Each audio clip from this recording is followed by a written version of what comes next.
हदीसे मुबारका की किताबों में आया है कि एक बार अल्लाह ताला के जलीलुल कद्र पैगंबर सैयदना मूसा अला नबीना ने एक दीवार पर छिपकली को चलते हुए देखा। बारगाहे खुदावंदी में अर्ज गुजार हुए, मौला तूने इस दुनिया में छिपकली क्यों पैदा फरमाई? छिपकली की क्या जरूरत थी?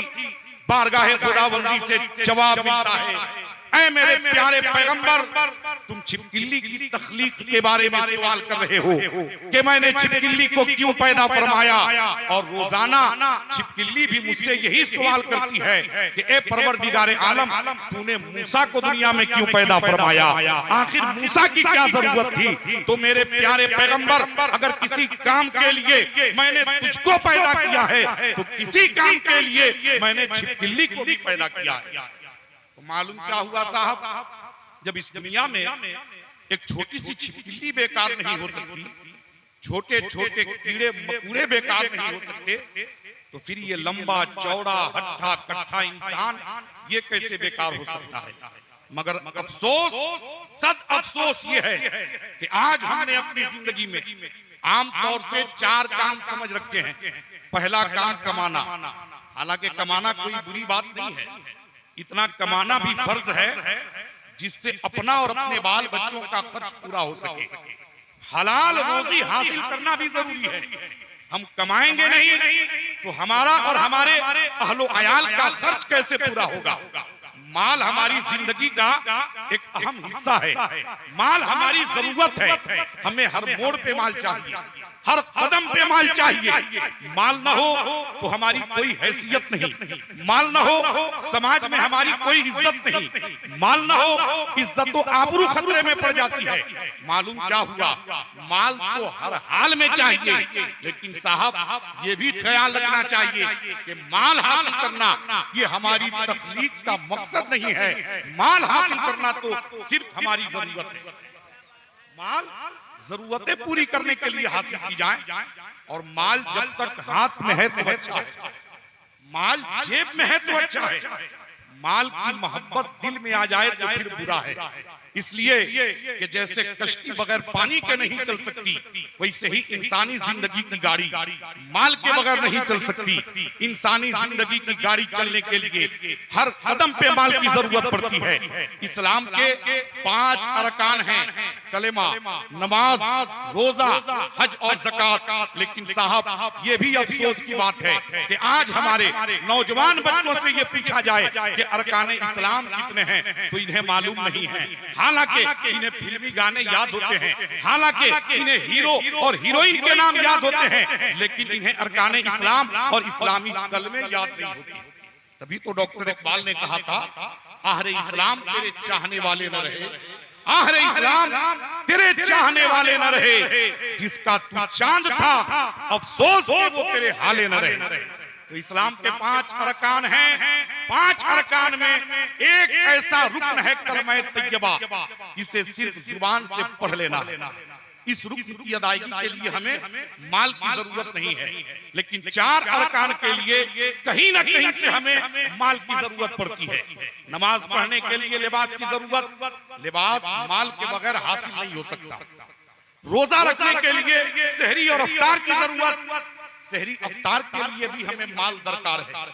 ज़कात उसी पे फर्ज है जो साहिब निसाब हो, हज उसी पे फर्ज है जो साहिब इस्तिताअत हो। मालूम क्या हुआ, दीनी एतबार से या दुनियावी एतबार से हमें माल हासिल करना है, मगर उस कश्ती की तरह जैसे कश्ती पानी पर तो चलती है मगर पानी को अपने अंदर आने की इजाजत नहीं देती। इसलिए कि अगर पानी कश्ती के अंदर आ जाएगा तो कश्ती समंदर में डूब जाएगी, कश्ती भंवर में फंस जाएगी, कश्ती समंदर में गर्क हो जाएगी। इसी तरह ऐ लोगों, माल हासिल करो हलाल वसाइल से, और अपनी जरूरतें पूरी करने के लिए माल की मोहब्बत को इस दिल में जगह मत दो, इसलिए कि ये दिल माल की मोहब्बत के लिए नहीं है। ये दिल तो अपने मालिक की जलवागाह है, जिसमें उसका खौफ और उसके महबूब की मोहब्बत होनी चाहिए। एक मोमिन को दुनिया में क्या चाहिए? एक मोमिन को दुनिया में क्या चाहिए? खौफ रब उल्फते मुस्तफा चाहिए। खौफ रब, उल्फत मुस्तफा चाहिए। तो माल हासिल करना भी जरूरी है, मगर जरूरत पूरी करने के लिए। दूसरा काम क्या है? दूसरा काम है खाना। लेकिन साहब ये जिंदगी सिर्फ खाने के लिए नहीं है, खाना हमारी जिंदगी के लिए है कि इतना हमें खाना भी है जिससे हमारी सांस चल सके, हमारी सेहत पे कोई बुरा असर न पड़े। तीसरा काम क्या है? रात को सोना। सोना भी हमारी सेहत के लिए जरूरी है।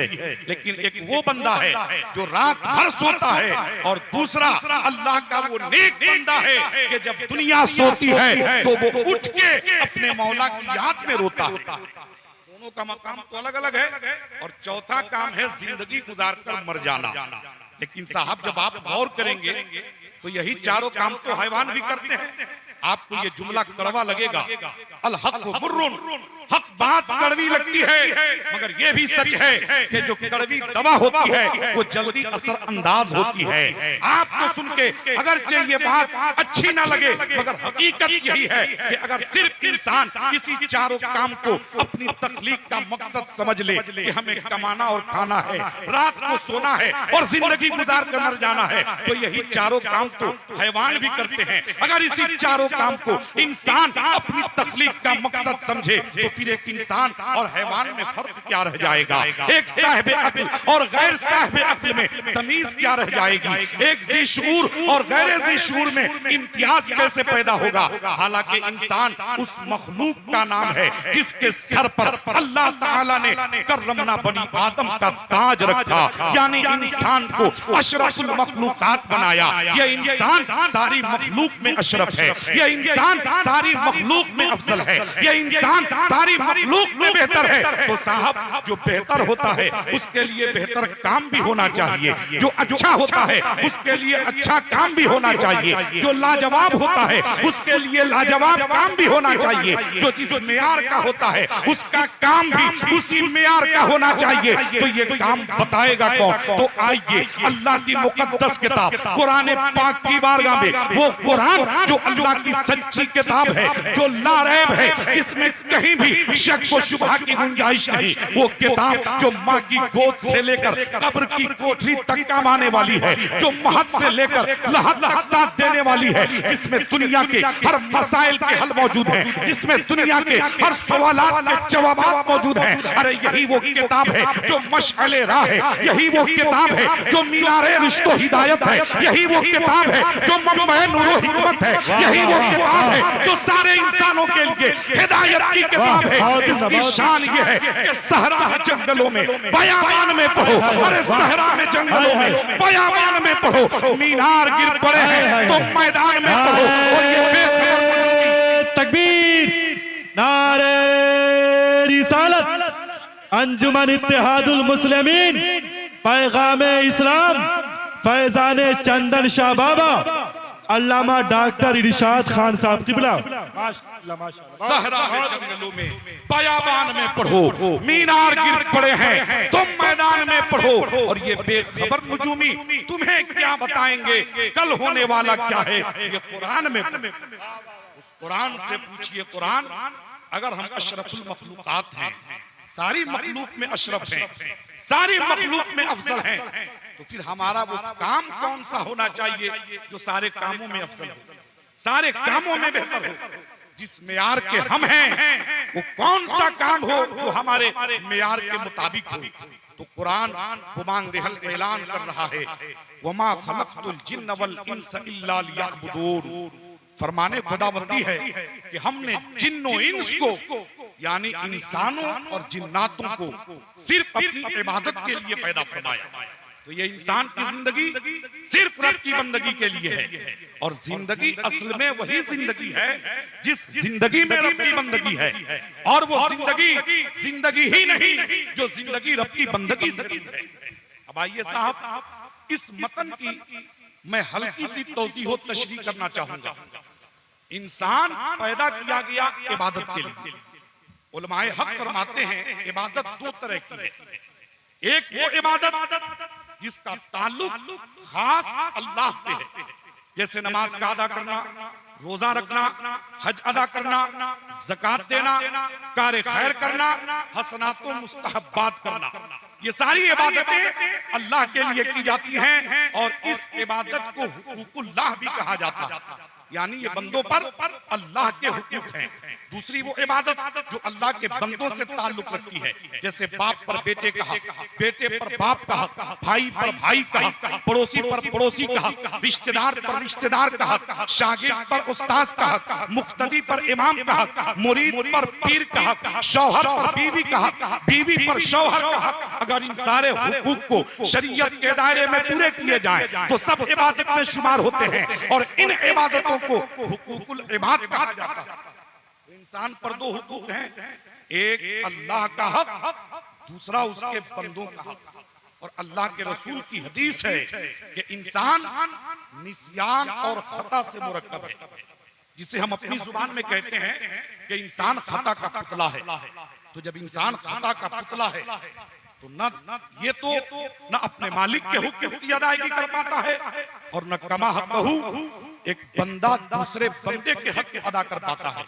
तो मसला ये है कि अगर कोई बंदा हुकूकुल्लाह में गिरफ्तार हो जाए, किसी बंदे से अल्लाह के हक में कोई कमी या कोताही हो जाए, तो ये अल्लाह ताला की मर्जी है कि अल्लाह ताला चाहे तो अपने हक के लिए अपने बंदे को सजा दे और अगर वो चाहे तो अपना हक अपने फजल करम से माफ फरमा दे। लेकिन जब कोई बंदा किसी बंदे के हक में गिरफ्तार हो जाए तो जब तक बंदा बंदे को माफ न कर दे, अल्लाह ताला भी उस हक को माफ नहीं फरमाता।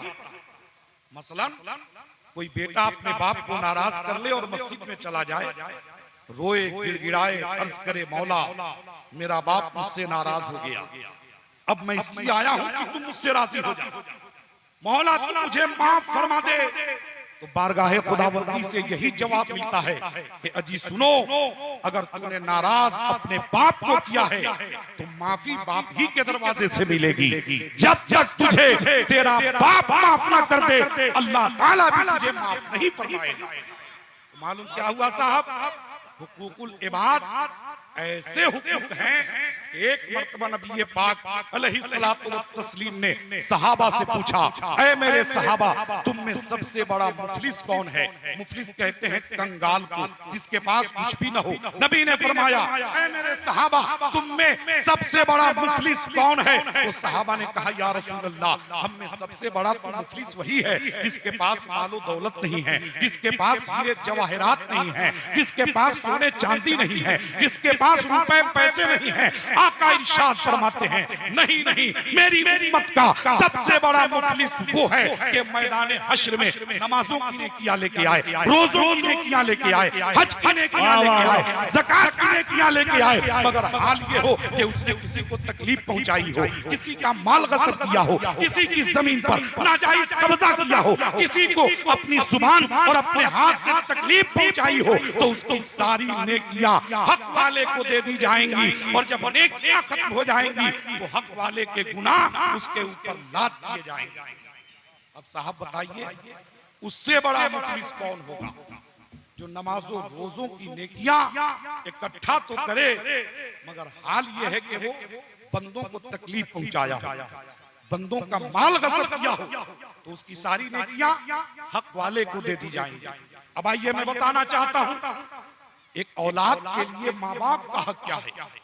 तो अल्लाह ताला कुरान मुकद्दस में इरशाद फरमाता है, वबिल वालिदैन इहसाना, अपने वालिदैन के साथ अच्छे सुलूक से पेश आओ, अच्छे बर्ताव से पेश आओ, अपने वालिदैन के साथ अच्छे मामलात करो। और जब वो दोनों या दोनों में से कोई एक बुढ़ापे को पहुंच जाए तो तुम उन्हें उफ तक न कहो।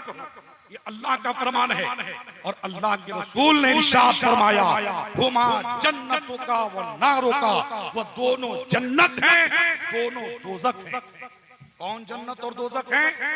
वालिदैन अपनी औलाद के लिए जन्नत भी हैं, दोज़ख भी हैं।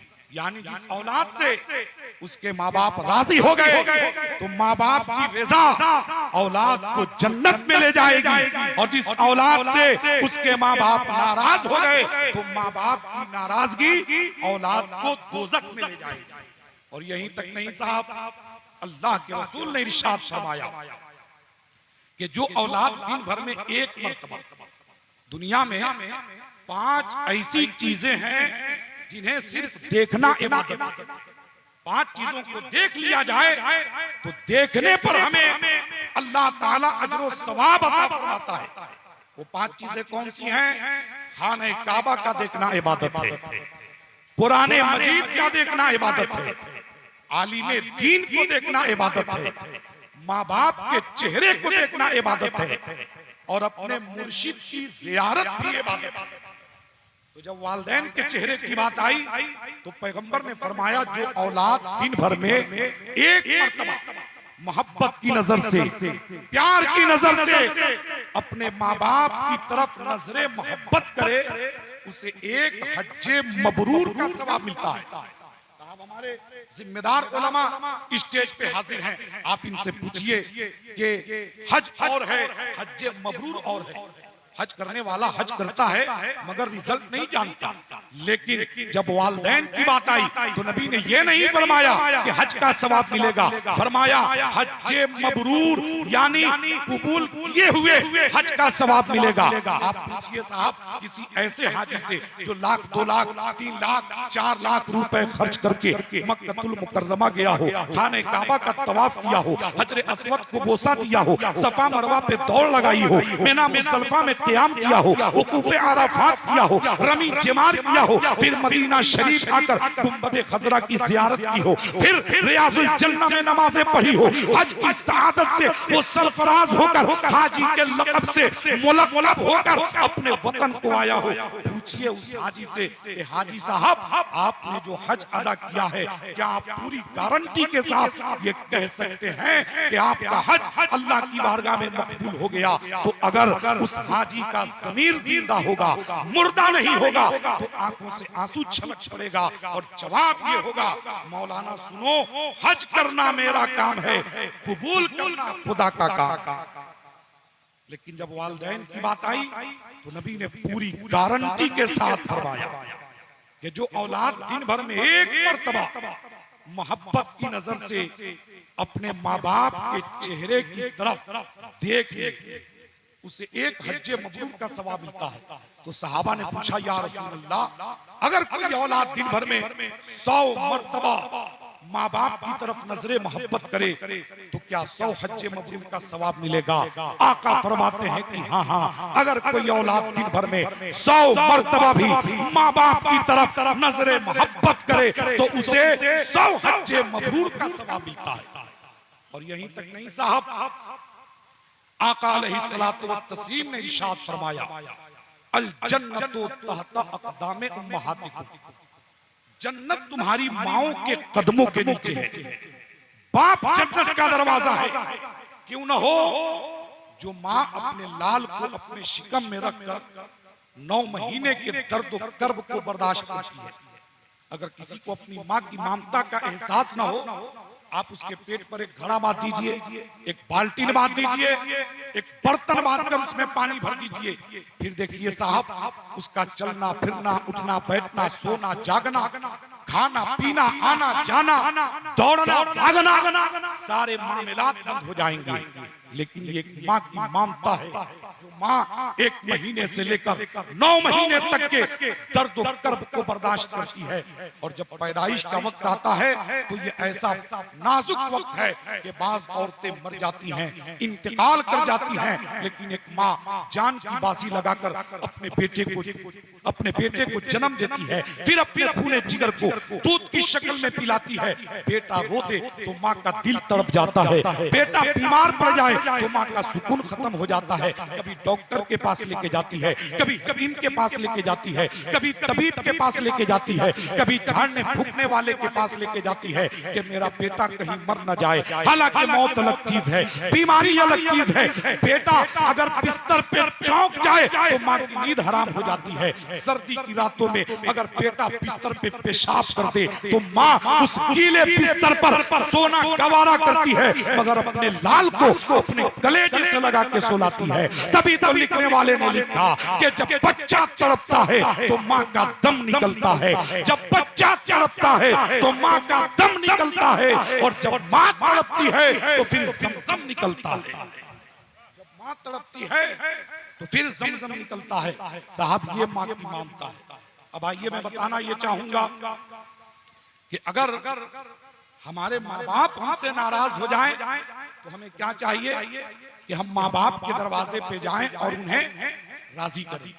भाई नाराज हो, भाई के दरवाजे पे जाएं। पड़ोसी नाराज हो, पड़ोसी के दरवाजे पे जाएं। रिश्तेदार नाराज हो, रिश्तेदार के दरवाजे पे जाएं। इमाम नाराज हो, इमाम के दरवाजे पे जाएं। उस्ताद नाराज हो, उस्ताद के दरवाजे पे जाएं। पीर नाराज हो, पीर के दरवाजे पे जाएं।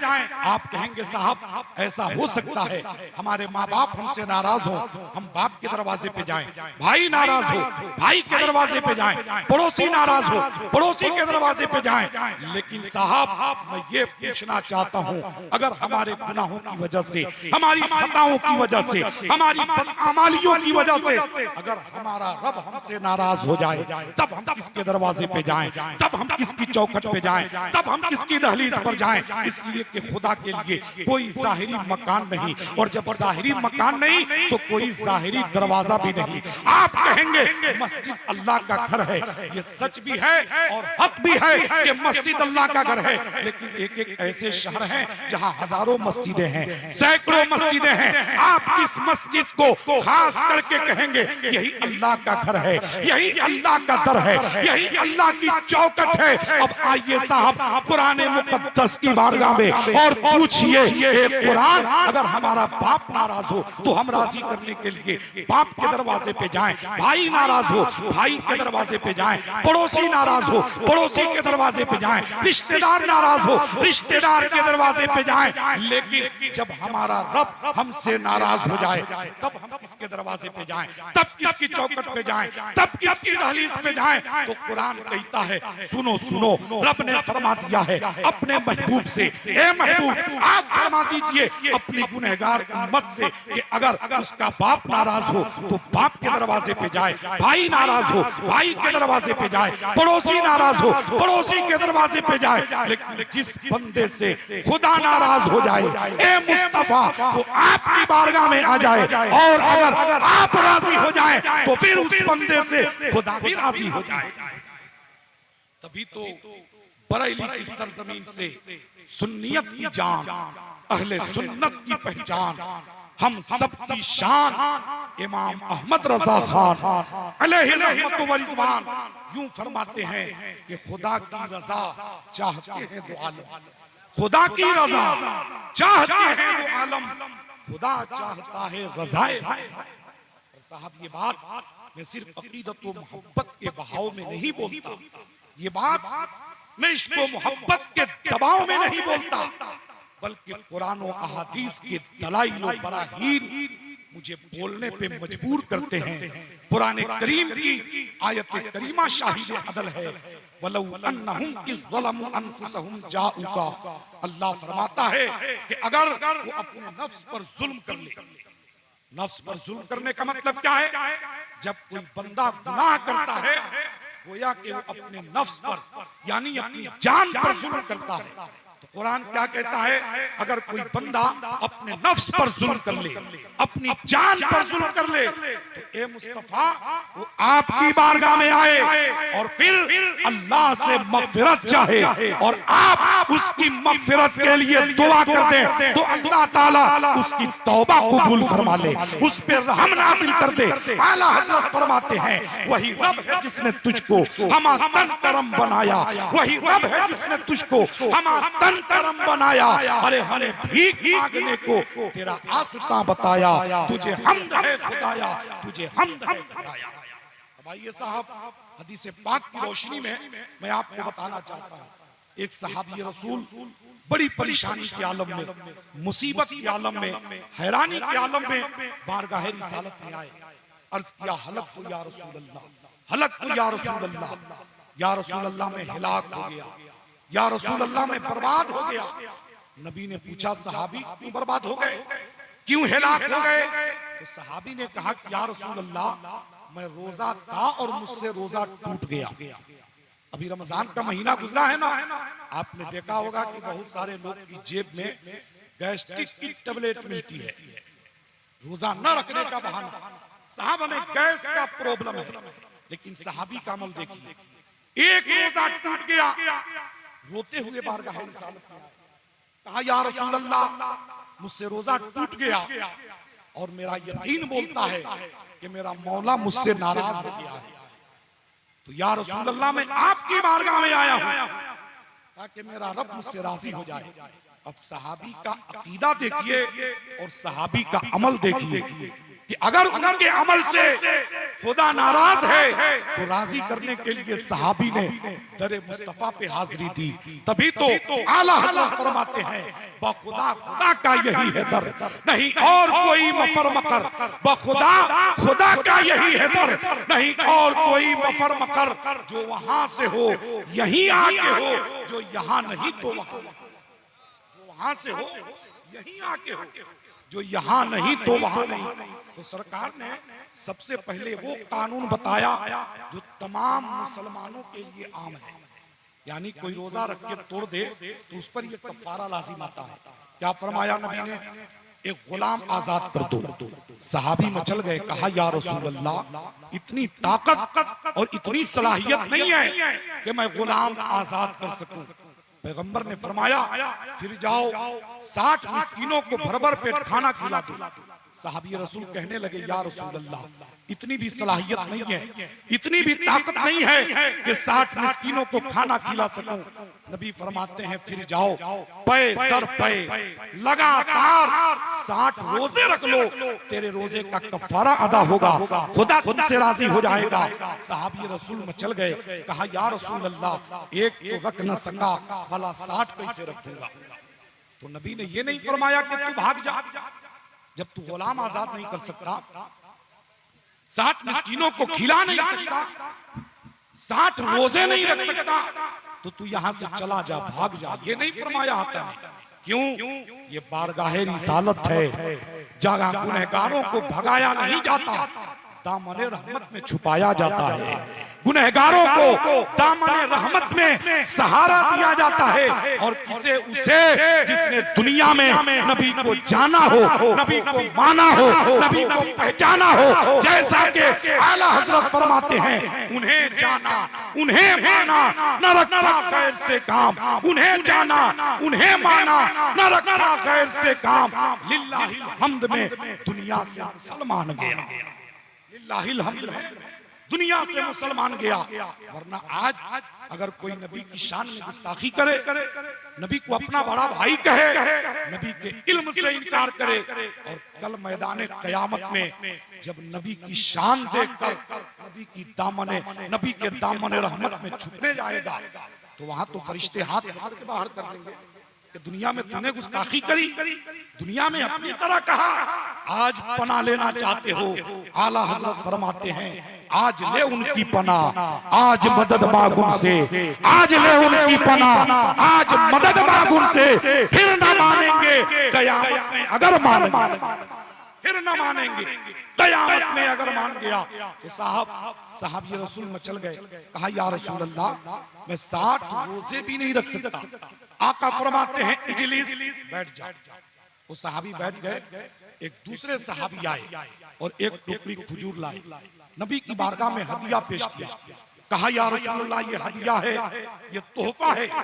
नबी ने उस हदिये और तोहफे को कबूल फरमाया और फरमाया ऐन साइल, कहाँ है वो पूछने वाला, कहाँ है वो मसला पूछने वाला। तो पहले वाले सहाबी खड़े हो गए, कहा लब्बैक या रसूल अल्लाह मैं हाजिर हूँ। नबी ने फरमाया सुनो ये खजूरों की टोकरी आई है, लेकिन याद रहे यहाँ से नबी ने जो सहाबी को तरीका बताया था ये उसी सहाबी के लिए खास है, किसी दूसरे के लिए इसकी इजाजत नहीं है। अब यहाँ से नबी का इख्तियार देखिए, नबी का पावर देखिए। नबी फरमाते हैं सुनो ये टोकरी खजूर आई है, इसे उठा लो, मदीने की पाक बस्ती में चले जाओ, जितने गुरबा, जितने फुकरा, जितने मसाकीन, जितने तंगदस्त मिले सबों के दरमियान खजूरों को बांट दो ताकि तेरे रोजे का कफारा अदा हो जाए, खुदा तुमसे राजी हो जाए। सहाबी रसूल मचल गए, कहा या रसूल अल्लाह इस मदीने की पाक बस्ती में न मुझ जैसा कोई गरीब है, न मुझ जैसा कोई मोहताज है, न मुझ जैसा कोई मिस्कीन है, न मुझ जैसा कोई तंगदस्त है। आका फरमाते हैं सहाबी खजूरों मजदूरों को उठाओ, अपने घर चले जाओ, तुम खुद भी खाओ, अपने बच्चों को खिलाओ, तेरे रोजे का कफारा अदा होगा, खुदा तुमसे राजी हो जाएगा। तभी तो लिखने वाले ने लिखा, उनकी सखावतों का है दो जहां में चर्चा, उनकी सखावतों का है दो जहां में चर्चा, कि आया जो भीख लेने उनकी गली का मंगता, बेशक अता किया है हक के तलब से ज्यादा, तो दामन को अपने भरकर कहता हुआ ये लौटा कि मेरे करीम से गर कतरा किसी ने मांगा, मेरे करीम से गर कतरा किसी ने मांगा, दरिया बहा दिए हैं दुर्बे बहा दिए, दरिया बहा दिए हैं दुर्बे बहा दिए हैं। तो साहब कहने का मतलब यह है, नबी मुख्तार कुल है, जिसको जो चाहे अता कर दे।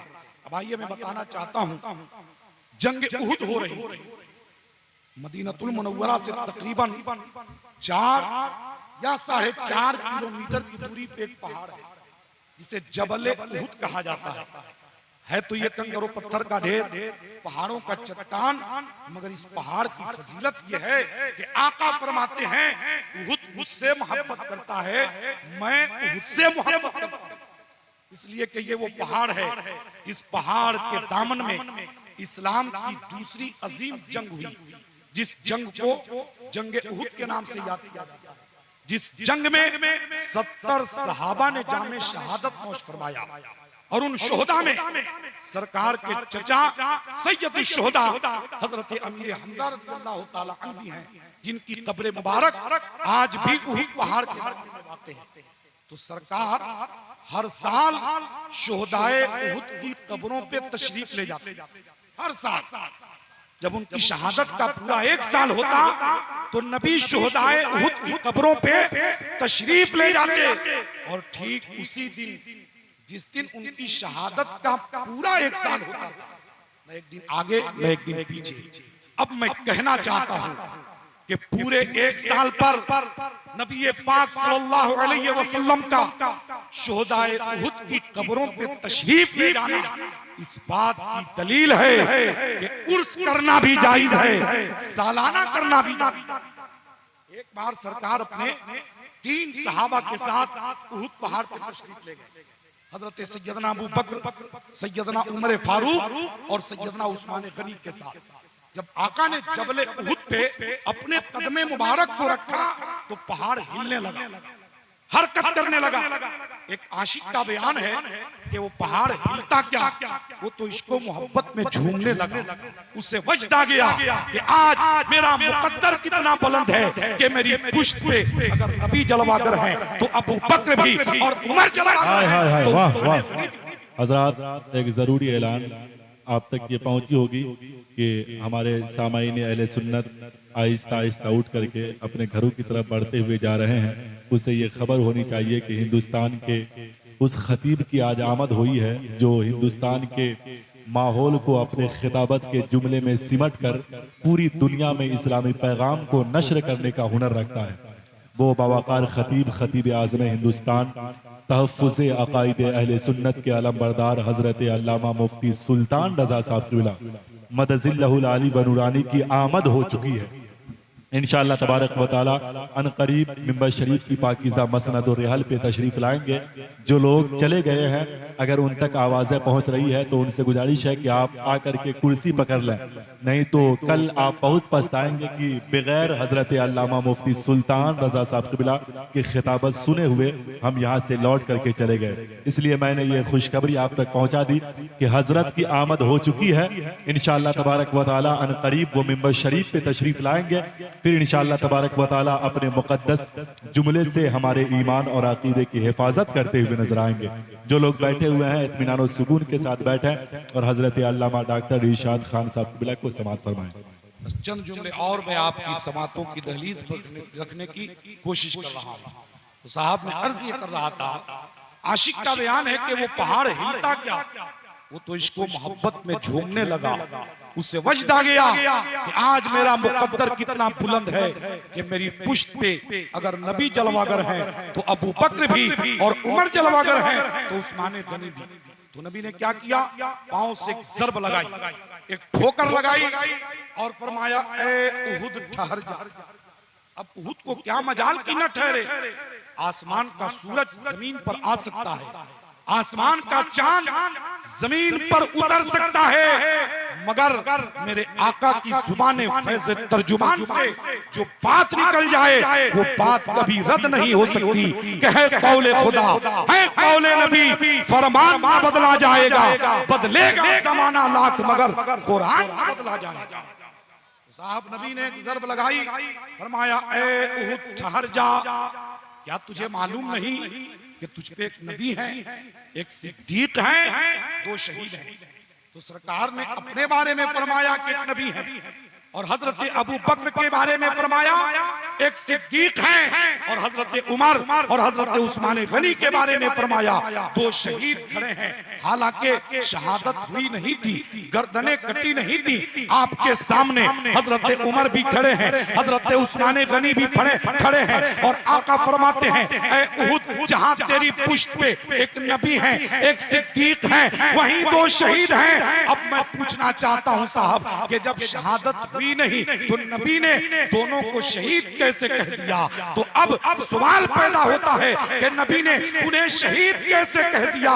तो साहब शहीद इसलिए कहा कि अगरचे उस वक्त शहादत हुई नहीं थी, मगर निगाहे नबुव्वत तो देख रही थी, निगाहे रसालत देख रही थी कि उमर को शहीद होना है, उस्मान गनी को शहीद होना है। और जब तारीख आई तो दुनिया ने देखा हजरत उमर भी शहीद हुए, हजरत उस्मान गनी भी शहीद हुए। तभी तो उस्ताज़े ज़मन अल्लामा हसन रज़ा खां बरेलवी यूं तहरीर फरमाते हैं कि बंदा मिट जाए ना आका पे वो बंदा क्या है, बंदा मिट जाए ना आका पे वो बंदा क्या है, बेखबर हो जो गुलामों से वो आका क्या है, बेखबर हो जो गुलामों से वो आका क्या है। अब आखिरी बात, जंग उहुद हो रही थी, एक सहाबी हजरत कतादा वो मुसलमानों की तरफ से लड़ रहे थे कि अचानक कुफ्र की तरफ से तीर आया और हजरत कतादा की आंख में चुभ गया, और चुभना ही था कि आंख का ढेला बाहर हो गया। तो हजरत कतादा आंख के ढेले को अपनी हथेली पर रखकर बारगाह रिसालत में आए, अर्ज किया या रसूल अल्लाह मुझे मेरी आंख चाहिए। क्या कहा?